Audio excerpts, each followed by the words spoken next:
Today is a huge day, my friends, as we're going to hear the final decision by the SEC on whether or not they're going to approve the Ethereum spot ETF. And similarly to the effects it had on the Bitcoin price following the approval in January, I also think this is going to affect and basically determine the trajectory of the Ethereum price, but also of the altcoin markets over the next couple of weeks and months. So we're talking short and medium term. So it's all eyes on that. At the same time, we also have massive news from the Cosmos ecosystem, as Picasso network now enabled IBC compatibility for Solana and Cosmos. So that means Solana is joining the interchain, and I'm actually going to be making an IBC transfer between Solana and Cosmos here in this video today. But let's start one by one and actually start with the Ethereum price, which is up 4% today in anticipation of what's probably going to be the most decisive event for the Ethereum price and for the altcoin prices over the next couple of weeks and months.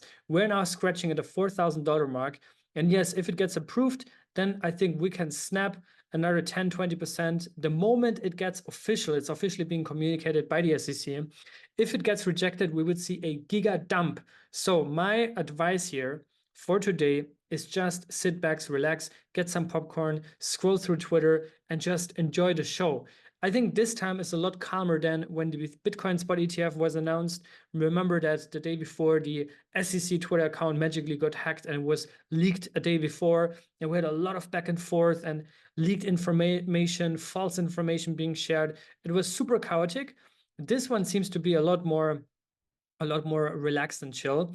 It's obviously also not as big as the Bitcoin spot ETF, probably a tenth of the kind of impact and importance it has in terms of also the volumes it's driving, the demand, and all these kind of things. And Eric Balchunas is saying that his best guess is that we would hear from the SEC at around 4 p.m. I guess that is EST, which is a similar time that we heard from the Bitcoin spot ETF approval. We're still at 2/3, 66% that are saying, yes, this is getting approved today or by May 31st, but the deadline is actually today. Also, at the same time, this is not 100% set in stone, right? This is still less likely than the Bitcoin spot ETF approval. And also be aware that if this gets disapproved, there is going to be a massive dump. And also be aware that even if it gets approved, there's still a process of multiple weeks before we can then start trading. And when we start trading, be aware also that there's going to be massive sell pressure yet again from Grayscale that have around $11 billion in there, which would then become an Ethereum spot ETF, which is most likely going to be offloaded because that was acquired at massive discounts. Besides that, we also had a massive change in tone and direction from the US House that passed the FIT21 crypto bill. And this is actually a bill that contains more clarity and actually an attempt now to drive more clarity around cryptocurrencies in general and how to classify them, and also takes away some power from the SEC, right? So this bill sets up definitions for crypto assets and divides the responsibility between the CFTC and the SEC. And in this case here, in this scenario, the CFTC is considered a bit more friendly to the industry. They're a bit more pro-crypto, whereas the SEC, we talked about it a lot here, everybody knows it, led by Gary Gensler, is just doing an awful job, absolutely terrible job. And yeah, they're forcing people literally out of crypto. They're literally not helping anybody here. But also we understand that they're following a higher agenda, which is CBDC, central bank digital currencies. So obviously they have their own agenda. But considering that also Donald Trump is now pro-crypto and came out, and crypto is just on a political stage now, on a global stage, means that the race is on and they are forced to embrace it. But now let's switch gears and get to the main topic of today's video, which is that Solana IBC is here. We talked about it a lot. Picasso network is the interoperability hub in Cosmos right now that is also bringing IBC everywhere. There are IBC maxes in that sense. And yeah, after launching IBC on Polkadot and Kusama and Ethereum, they now announced the launch of Solana IBC. Now, this is a launch sequence similar to on Ethereum. There's multiple phases, multiple stages to ensure it all runs smoothly and works out fine. For the first week, there's also going to be no fees for transactions to Solana. There's going to be a $10 Sol fee if you're bridging from Solana.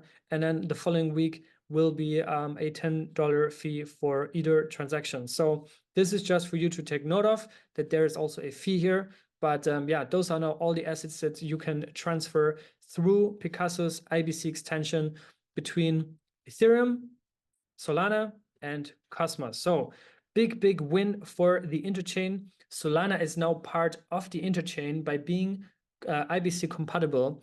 And yeah, Picasso is really doing God's work here in getting IBC everywhere. If you want to actually use that, you can come here on app.picasso.network and you can click here on send, and then you can connect your wallets here, your Phantom wallet, your Kepler wallet. You can say you want to go from Solana to whichever Cosmos chain. You can choose that here, and then you can yeah, just click on the amount of assets you want to send. You click on send. Then you also see this protocol fee here, 0.07 Solana. And yeah, that's because I'm sending it from Solana to osmosis. And the way these funds are flowing now is basically from Solana through the Picasso interoperability hub over to osmosis. Picasso itself is a Cosmos chain. They in fact have two chains.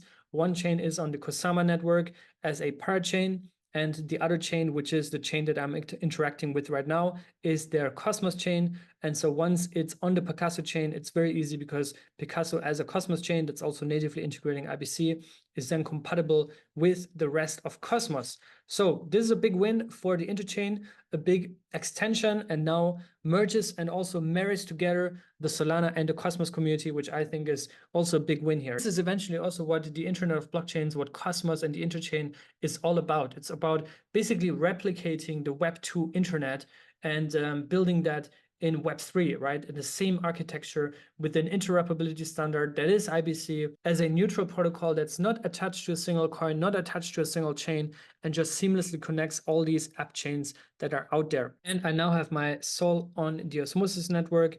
Right now, the interface is not fully ready yet. So if you go on Osmosis, you don't really see your token show up here, but I think this is going to be added in the coming days. But it's cool to see that you can now go back and forth between all those chains and the Cosmos ecosystem. And yeah, there's also the first liquidity pools that are popping up on the Solana side of things. We have, for example, here on Orca, which has a $236 million TVL, that there's roughly 100K in liquidity on the PICA Sol pair. So this is also something that they're now slowly rolling out. So keep an eye on that. PICA itself hasn't really reacted much to that news. And it's been going down only from the highs here of 2.8 cents in January. But also considering where we come from in late October, we're still up 10x from that. But yeah, obviously down massively from the local highs here, 85% 5 months ago. But considering that in that time, Picasso launched Solana restaking, Solana IBC, and Ethereum IBC, means that they're in a much better position now. The trading volume also at 200K is not that bad.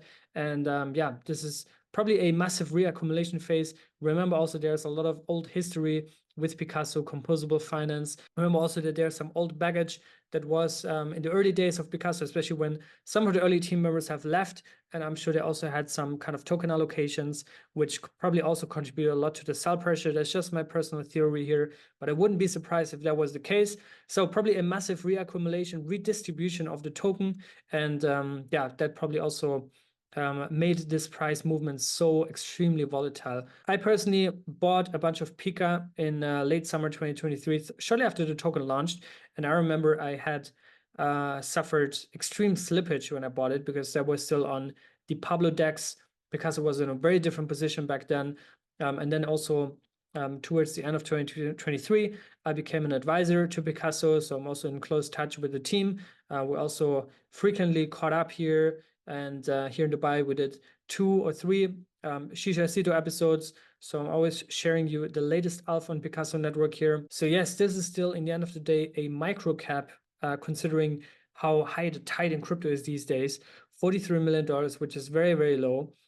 Which means 2 things. Number one, it means huge upside potential. This could literally pull 100x if they manage to keep delivering, keep gaining traction and momentum on Ethereum, on Solana, on Cosmos, on all ends, even in Polkadot, right? If there's going to be a Polkadot season, Picasso also needs to be there. So if they manage to be present at all these ecosystems at the same time, which to be honest is a lot of work, and also there is the risk that they're kind of diluting themselves too much. But yeah, that's one thing. And on the other hand, obviously, it means that there's huge risk, right? In general, because it's a low cap coin, a micro cap coin. This means that, yeah, the risk is much higher, right? The lower the market cap, the higher the risk, but also the higher the upside potential, and potential that this could actually pull a 50, 100x. Anyways, that's my general thoughts about this. As always, I will keep you posted about these projects and yeah, share with you the latest news. Switching gears briefly, I had the honor to be invited to Dynamo DeFi's YouTube channel. Patrick, Scott here. This was a great conversation about crypto, working in crypto, how to avoid getting burnout, which yes, I don't have an answer myself. But yeah, just talking a little bit about my story, my journey. It's great to be on the other side of the mic sometimes as well. So really enjoyed this conversation. Also go follow Patrick here on YouTube, Dynamo DeFi, 44,000 subscribers. Check out our video and all the other interviews and videos he's doing. He also did a Smokey interview, which I started, but I have to actually fully watch it. But this is also a great conversation and something that I also want to hear. Now, I also want to briefly touch upon the Nvidia news, and one of the contenders that is also in the AI field and actually was just listed on Nvidia's website. I'm going to get to that. But Nvidia itself just reported a $26 billion in revenue for Q1 alone, 5% higher than expectations. Nvidia is absolutely killing it, the largest GPU provider in the world. And at the same time, they also announced a 10-to-1 stock split. But yeah, this is massive, and this is just signaling how huge this company is, how huge also GPUs are, AI infrastructure, and how big of a demand in that field is in that sector, right? Which means that all of these infrastructure coins and projects are going to pump massively. We're talking about AI infrastructure coins like Akash Network, Fetch AI. We're talking also about obviously Bittensor, the ones that are outside of Cosmos, even Render, but also new projects like AIOZ, and AIOZ is also one that's building Cosmos. I've talked to you about it a lot in the recent weeks and months. I'm also an investor there, but I bought AIOZ tokens OTC, and AIOZ just also announced that they are the first DePIN company that is now listed on NVIDIA's Accelerated Applications catalog. So this is basically a catalog on the NVIDIA website where AIOZ is now listed alongside industry giants like Adobe, Epic Games, and Autodesk. And this means now that AIOZ is easier to be found for developers, and is now accessible and part of that ecosystem. Obviously, there's a lot of companies and projects listed there, so it's not like they're like in the spotlight on the main page on the top. But it's great to see that they're listed here. And yeah, I know Erman and the team have been also doing a great job and working relentlessly over the past years, ever since I started talking to them around a year ago. And yeah, I also met them here in Dubai recently. But yeah, AIOZ, a full-on Cosmos SDK chain that's also seeking to connect more in the Cosmos ecosystem. And this is a big win for AIOZ, and also a big win for the Cosmos ecosystem itself. You can see this is on the NVIDIA website here. This is how it looks like. And yeah, you see there's 1,600 projects listed here, and AIOZ is now also to be found right there. The AIOZ price itself after that announcement, I would say went up slightly. It went up from 83 cents to around 94 cents, like a 10% pump or something like that. And it's now sitting at 90 cents, roughly $1 billion in FTV, and is scratching at page one. It's scratching at page one, which would mean another Cosmos coin to enter the top 100. And if you're wondering about all the other coins in Cosmos, you can go on mintscan.io. There's 60 live coins that are listed here. You can sort by market cap. You can see that Fetch AI is the largest one, Kronos, the second largest, and then we have Cosmos Atom, which is losing more and more ranks. Now 39 on CoinGecko. So Atom is losing more and more momentum here, which is not nice to see, to be honest, especially in light of all the stuff that is currently coming and being shipped. We're talking about the V17 upgrade, of course, which is the upgrade about the ICS 2.0 partial set security that is coming, and so on and so forth. There seems to be a glitch here right now as I'm on the website. But anyways, this is Mintscan, and then also mapofzones.com. We have 91 zones here that are listed, and the total market cap of Cosmos coins and the interchain of $46.5 billion that are built on the Cosmos SDK and using natively IBC. And you can also filter here by some metrics, daily active users, 150,000 of them that are using IBC. Yeah, on a weekly basis, almost 1 million, and on a monthly basis, over 2 million. So Cosmos is doing well, is doing fine. It's a little bit of a cold ecosystem, I would say, right now, because all eyes are on, meme coins, they're on Solana, and right now, today and tomorrow and the next week on Ethereum and Ethereum DeFi. But it's also all healthy to see that, there's different ecosystems that have their spotlight, their time on the main stage. So I believe that Cosmos is also getting there. Osmosis also, in my view, still severely undervalued. Celestia also regaining momentum now. Neutron, Stride, we talked about this a lot. So yeah, this is all about for today. Hope you're excited and bullish about the Solana IBC implementation.